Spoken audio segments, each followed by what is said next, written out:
সামাজিক যোগাযোগ মাধ্যমে ভাইরাল হওয়া একটি ভিডিও বদলে দিল এক শিশুর জীবন। রাস্তায় ফুল বিক্রি করা ছোট্ট ফাইজা এখন নতুন এক ভবিষ্যতের স্বপ্ন দেখছে। এই মানবিক উদ্যোগ নিয়েছে সিলেটের সমাজসেবী ফাইমাল চৌধুরী।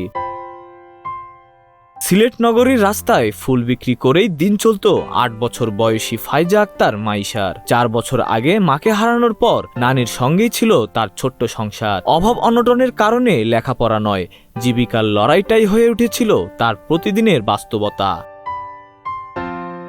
সাম্প্রতিক সামাজিক যোগাযোগ মাধ্যমে ছড়িয়ে পড়া এক ভিডিও সবার নজর কাড়ে। সেই ভিডিওতেই উঠে আসে ফাইজার সংগ্রামী জীবনের গল্প। ভিডিওটি দেখেই এগিয়ে আসেন ফাইমাল চৌধুরী এবং নেন ফাইজার দায়িত্ব নেওয়ার সিদ্ধান্ত।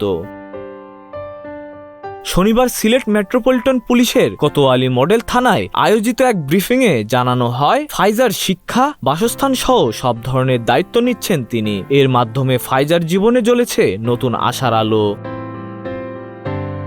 সমাজের সচেতন মহল এই উদ্যোগকে সাধুবাদ জানিয়েছে। অনেকেই মনে করছেন এমন মানবিক পদক্ষেপ শুধু একটি শিশুর জীবনই বদলায় না, বরং পুরো সমাজের জন্য একটি অনুপ্রেরণা হয়ে ওঠে। মানবিকতার এই গল্প এখন সবার আলোচনায়। প্রশ্ন উঠছে, এভাবেই কি বদলে যাবে আরও অনেক ফাইজার জীবন? Desk report, news flash 71।